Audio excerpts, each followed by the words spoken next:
Yo, what's going on? It's Terrell, Hall of Fame, D-Line, tbkc, and all that sweet, beautiful, wonderful shit. It is early in the morning, and it is what it is. But anyway, someone was asking me to explain what I believe the huge differences is, and the mixing of dogs into the American Bully and breeding for certain traits and trying to pull them out of the dog's DNA, I guess, so to speak. Well, this is that.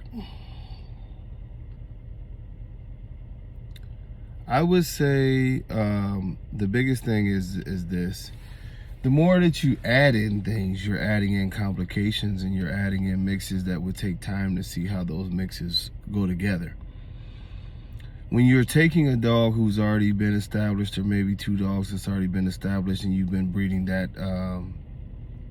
those dogs together, you get a lot quicker result as far as knowing what to expect. So I'll use the American Bully. When we were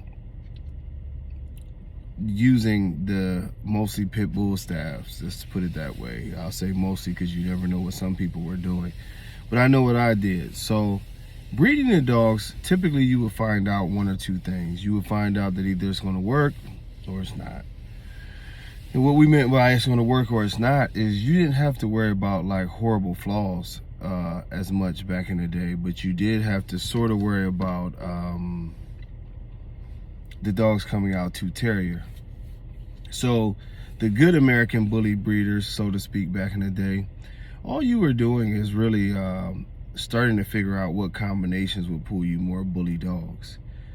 As you did that, you would start to see like, damn, certain combinations would blow, like the Rock and Ruby. If you've seen the Rock or you've seen Ruby, neither one of them, although the Rock had massive size, neither one of them were nearly as quote unquote bully as Rockzilla or Tonka, but the combination of the blood, for whatever reason, made the dogs really bully. And these were the combinations that you needed to figure out as you went along. And sometimes you would go to that level, and even with Rock and Ruby blood, if you bred it the wrong way, it would go back terrier. But it was more so about a lesson, you know what I mean, of what you could pull, what genetics you could pull, what genetics, when you doubled down on them, gave you more of a certain thing or something you may not want. And I think I brought this up with the Denzel blood, is that one of the features that I didn't want went along with one of the features that I did want. And that was, if you compounded and went hard on the Denzel blood, you would get bullier dogs, like a lot bullier than him. And you know, he was pretty thick. But one of the problems that would come along with some of those dogs, not all of them, was that they would get very wrinkly. So this was a part of going through your selective breeding and figuring out some things. And you could also use that in your selective breeding, to where some of the dogs that were doubled down on him came out bullier but didn't have the wrinkles. You would have you would have to make sure in the next generation that you avoided the wrinkles, because the wrinkles were coming if you kept on doubling down on that blood.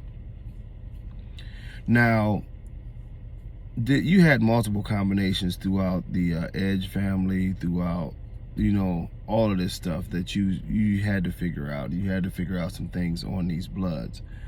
But the truth of the matter is, when you started adding in a bunch of dogs, it made things super complicated, and it changed the whole rhythm of what we were doing. And then we won't even talk about the facts of it's not supposed to be added. We'll just go with the facts of, damn, these dogs in particular, you would be bringing in a lot of variables, because when you add in, for instance, an English Bulldog, which we've seen them do, it's not as simple as everybody has always thought, that if you just add the English Bulldog, you're just adding the characteristics. You also have to take the variable of how does those characteristics interact with the other dog's characteristics, and you can get something totally different than what you thought, including the most important factor is health issues. You don't know we never know when you start to mixing. Y'all say breeds, I say species, which it actually is.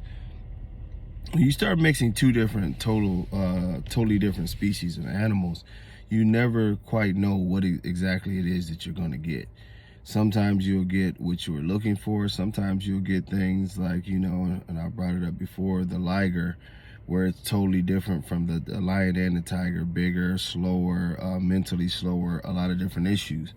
This is the reason why line breeding, to a certain extent, is a valuable tool, and like characteristic breeding is a valuable tool, because you're starting to breed for phenotype, you're starting to breed for genetics towards one single thing with a tightened down gene pool. As you start to add all these other things, you're losing the integrity, because now you have too many different variables. And this is one of the reasons why our breed in general has gotten so wide. You know, this is why we have so many looks, because with all of the things that people have been doing that they shouldn't shouldn't be doing, it has led to the point to now we have 40 different looks of dogs. We have a lot of different complications. Yes, we have some good qualities, but along with those good qualities, we have a lot of bad qualities. The bad qualities are becoming a lot more powerful than the good qualities, and we can't figure out exactly how to fix these qualities, because people continue to mix and add in things and change all of the variables that go along with this breed. And I say breed very, very loosely. So as we do this thing, we're just going to have to keep on figuring out what it is that makes this a breed, what it is that makes this